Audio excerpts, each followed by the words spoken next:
필라델피아 필리스의 노아송은 한국인 아버지와 미국인 어머니 사이에서 태어났습니다.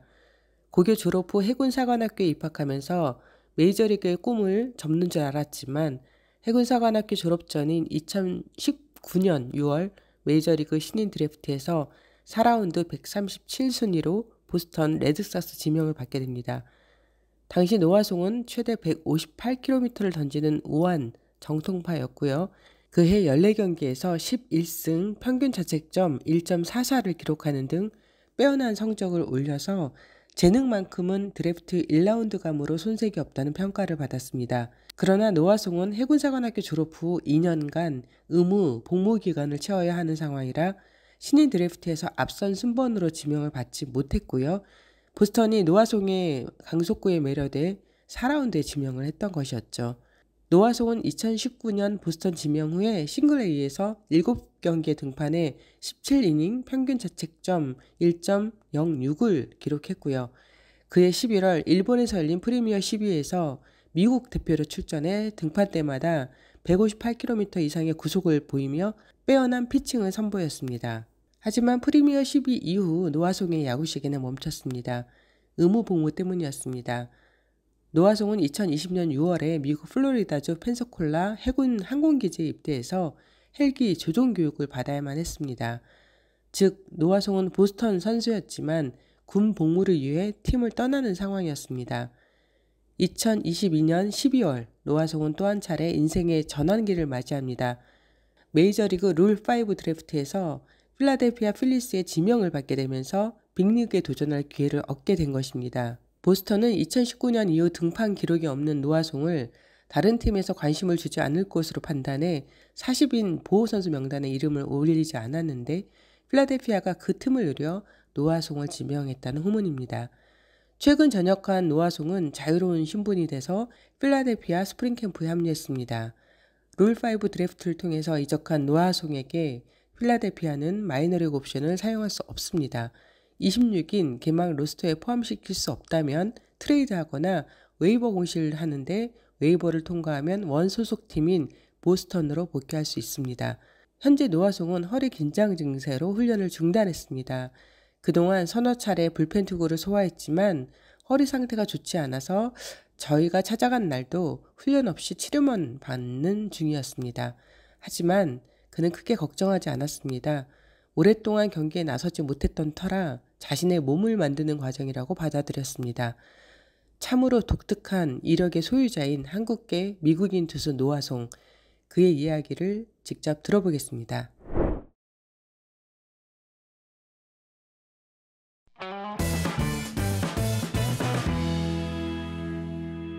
Know a song with Philadelphia Phillies baseball.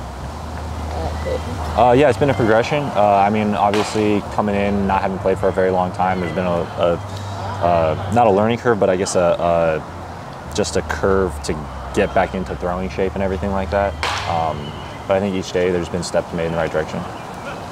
It's kind of a mixed reaction between a lot of people. Some guys had some knowledge of military background, some guys didn't have any, but they all were very welcoming and very receptive to the whole situation at hand and everything. And overall, it's just really a good environment to be in. Yeah, I think nervous just to be back in. It was pretty much everything was new for me because I was drafted by the Red Sox. So it was a new organization, a new location. Obviously, being out of the military for the first time in a few years, so everything was kind of like new again.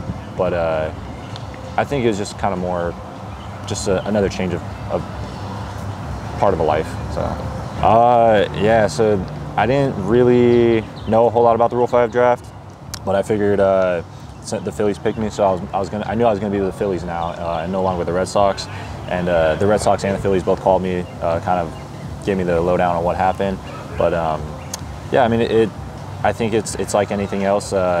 You understand the situation, you just make the best out of it, and I was just excited to do the best I could. So they have to do what's best for the organization, and at the time, I was not a player by any means, and nobody had given word that I was even going to come back to play. Nobody, including myself, and just knew that I was even going to have a chance to come back and play. So all their decisions, I think, were very sound decisions, and ones that I know that they were making the best decisions for the organization. So I think there's uncertainty with anything in life. I think asking somebody to come back to play after a few years off is a tall task for anybody. But I think they understood, and I hopefully I've met the expectation of I'm here to try to do my best and try to work and really just try to earn my keep. So. Yeah, I like to think that my development as a person began in the military side of things as it was, but coming back as a player, the whole physicality portion of it, I tried to do my best to keep myself in shape, overall shape while I was gone, but throwing shape is a much different thing. Keeping it like baseball shape is all different. So all the kind of small muscles, trying to build things back up and strengthen areas that kind of went stagnant over the years, just trying to get back in the groove of things. Well, so my Coach Applegate, who was the pitching coach at USNA, called me while he was still coaching at another school in California, but then later on he switched over to Navy, called me and said, hey, I'm coaching at Navy now. Would you like to come on a visit to Annapolis, Maryland? I didn't know where the Naval Academy was at the time. I didn't know anything about it, but I guess with a little convincing from him and my parents, I decided, okay, I'll go and I'll check it out and everything like that. There was a lot of like back and forth in my mind as to whether or not I was capable of doing the military route. But at the end of the day, I chose it, and it's probably one of the best decisions I made. So while we were at the academy, yeah, we absolutely had a baseball team and everything, and that was where I think I did my best. But afterwards, for the past 3 years after that, not a whole lot of throwing.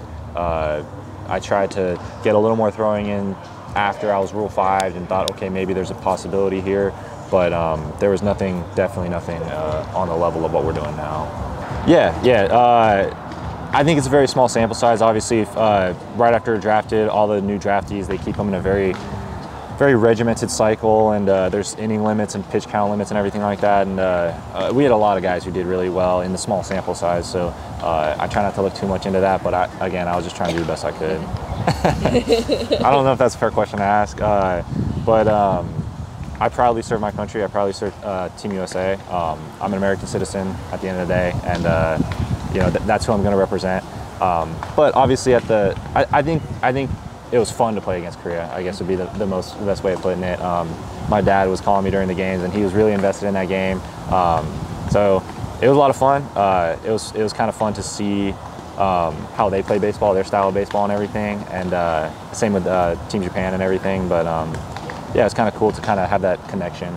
They were a lot of fun. Obviously, my first appearance was in Guadalajara, Mexico, which is a total different environment than the Tokyo Dome, but it's a lot of fun.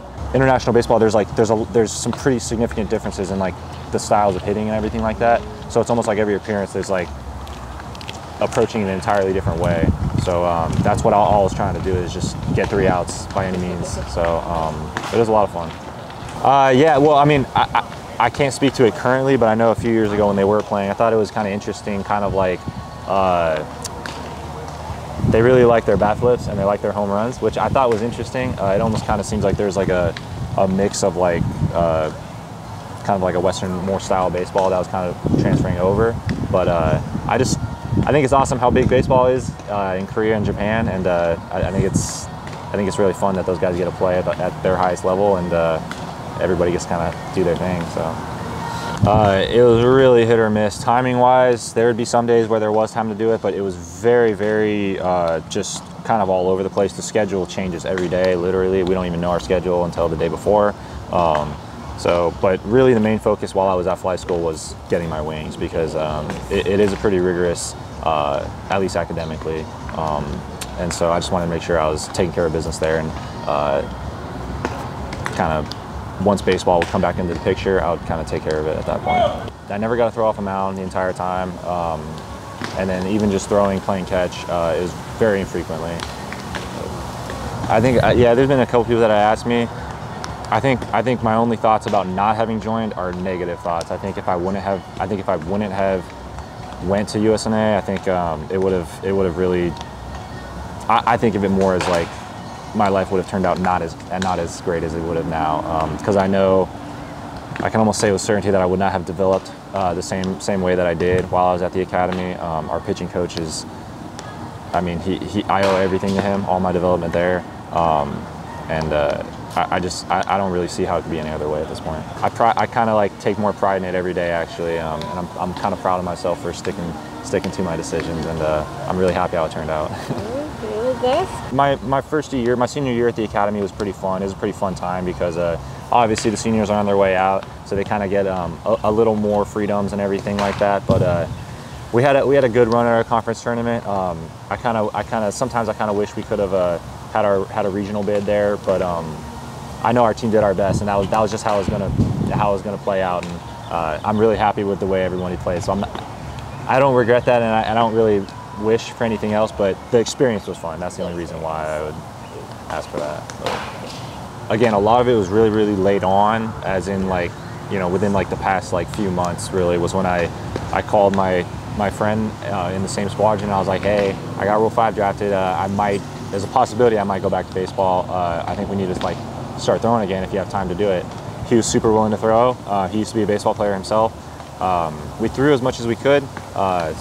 With the scheduling, it's kind of tough, but really it's just throw as much as you can and just hope for the best really at that point, because we don't have an MLB program set up or anything like that. So we just try to do the most of what we could. I think only time will tell. There's a lot of things that need to happen first, a lot more progression that needs to be made, and at the end of the day, it's a decision that's made much higher than where I'm at right now, as far as the front office and the coaching staff. So it's just about time. We'll see what happens. We'll see what happens. I really take it day by day. I truly do. I know spring training.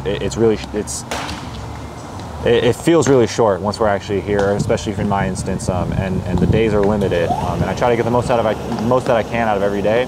But at a certain point, the decision time will come in a couple weeks, and the decision will have to be made on that day. So I really appreciate the support. I'm all for Team Korea, but unfortunately, I'm about Team USA as well. So thanks. Thank you. Have a good one.